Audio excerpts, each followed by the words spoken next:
నమస్తే welcome to our channel 2019 నుంచి 2024 వరకు జరిగిన అక్రమాలు దౌర్జన్యాలు అన్నీ కూడా కూటమి ప్రభుత్వం రాగానే ఒక్కొక్కటిగా బయటికి వస్తున్నాయి. మరి ఈ నేపథ్యంలోనే ఆంధ్రప్రదేశ్లో జరిగినటువంటి అతిపెద్ద కుంభకోణం మద్యం కుంభకోణం అని చెప్పి పలు వార్తలు అయితే వచ్చాయి. మరి దీనిపైన దర్యాప్తు జరుగుతుండగా ఎవరు కూడా వైసీపీకి చెందిన నేతలు ఎవరు కూడా అసలు విచారణకు హాజరు కావట్లేదు, కొందరైతే పరారీలో ఉన్నారు. సో ఇవన్నీ జరుగుతున్న నేపథ్యంలో డైవర్షన్ పాలిటిక్స్ కి వైసీపీ తెరలేపుతుంది అని చెప్పి పలు వార్తలు అయితే వస్తున్నాయి. మరి ఇందులో వాస్తవం ఎంత ఉంది తెలుసుకునే ప్రయత్నం చేద్దాం. దీన్ని పూర్తిగా విశ్లేషించడానికి మనతో పాటుగా ఉన్నారు senior journalist doctor Bharat Reddy గారు. సార్ నమస్తే. నమస్తే.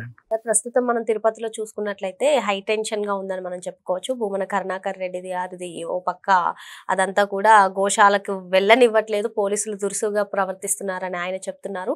లేదు పోలీసులు ఎక్కడా కూడా అసలు అడ్డుకోలేదని చెప్పి తిరుపతి ఎస్పీ గారు చెప్తున్నారు. పలువురు ఎమ్మెల్యేలు కూడా స్పందిస్తున్నారు, అసలు గోశాలకు రండి, అసలు ఇక్కడ ఏం జరుగుతుందో మేము చూపిస్తామని.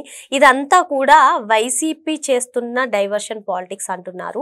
కేసుల నుంచి విచారణ నుంచి తప్పించుకోవడానికి ప్రజల దృష్టి మళ్లించడానికి ఇది ఒక డైవర్షన్ పాలిటిక్స్ అని చెప్పి పలు వార్తలు అయితే వస్తున్నాయి. మరి మీరేమంటారు సార్? ఇక్కడ చూస్తుంటే ఇప్పుడు తిరుపతి హై టెన్షన్ అని చూస్తున్నాం.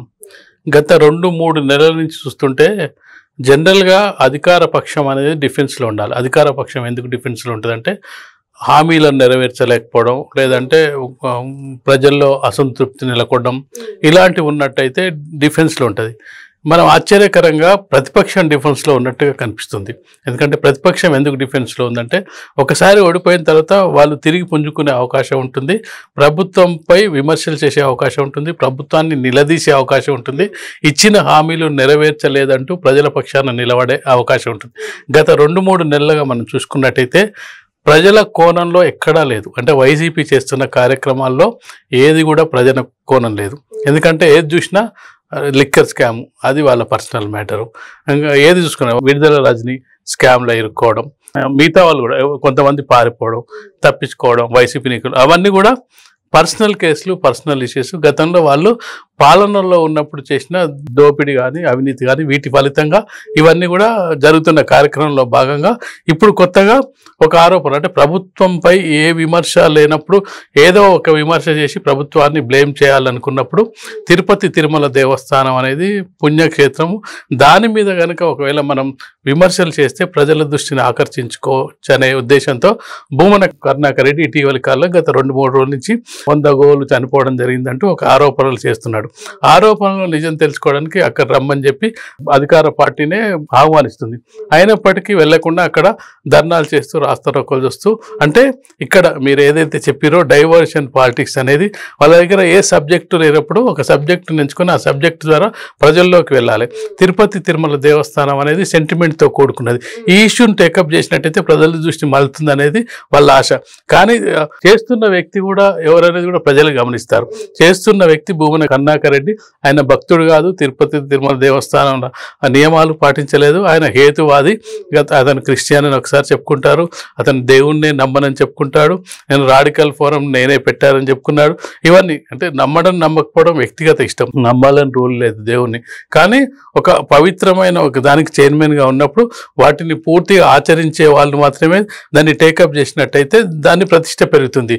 కానీ నాకు దాని మీద నమ్మకం లేదు, కానీ నేను ఆ పదవి కోసం, పదవే కావాలి కానీ అక్కడున్న బోర్డు మీద నాకు నమ్మకం లేదు, వచ్చే భక్తుల మీద నమ్మకం లేదంటే ఇలాంటి పరిణామాలు చోటు చేసుకుంటాయి.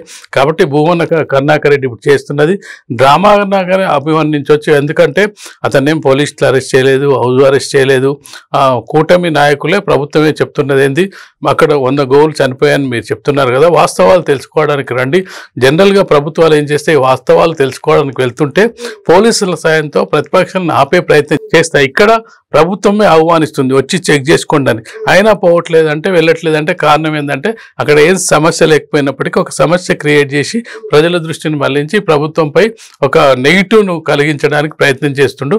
ఆ ప్రయత్నంలో భాగంగా ఈ రోజు ధర్నా కార్యక్రమం చేపట్టినట్టుగా రోడ్డు పైన పడుకొని నిరసన వ్యక్తం చేస్తున్నారు. మరి పోలీసులు అడ్డుకోకపోయింటే ఆయన వెళ్ళొచ్చు కదా, ఎందుకని పోలీసులు దురుసుగా ప్రవర్తిస్తున్నారని ఆయన చెప్పారు. అంటే ఏదో ఒకటి కావాలి అతనికి, అంటే అరెస్ట్ చేసినట్టయితే ప్రజల్లో సానుభూతి వస్తుంది, నన్ను ఒక నిజాన్ని తెలుసుకోవడానికి వెళ్ళినట్టయితే వెళ్ళనిస్తలేరు.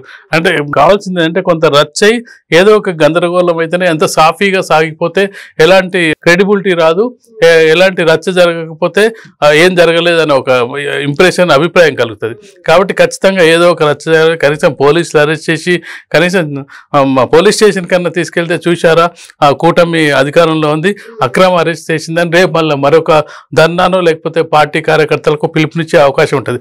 ఈరోజు ఏమీ చేయకపోతే ఏముంటుంది, రేపు చేయడానికి ఏం మిగిలి ఉండదు. కాబట్టి ఖచ్చితంగా ఈరోజు ఏదో విధంగా పోలీసుల చేత అరెస్ట్ అయితే కొంత రేపు మళ్ళీ ఉద్యమం చేయడానికో లేకపోతే దాని మీద మాట్లాడడానికో అవకాశం ఉంటుంది. కాబట్టి ఆ ప్రయత్నంలో భాగంగా ఈరోజు టెన్షన్ క్రియేట్ చేస్తున్నట్టుగా కనిపిస్తుంది. టెన్షన్ క్రియేట్ చేయాలంటే అక్కడ వైసీపీ వాళ్ళు ఉండాలి, లేదంటే వైసీపీ వాళ్ళతో పాటు టీడీపీ కూటమి నాయకులు కూడా వస్తే ఇరు వర్గాలు వచ్చినప్పుడు టెన్షన్ వాతావరణం నెలకొడుతుంది.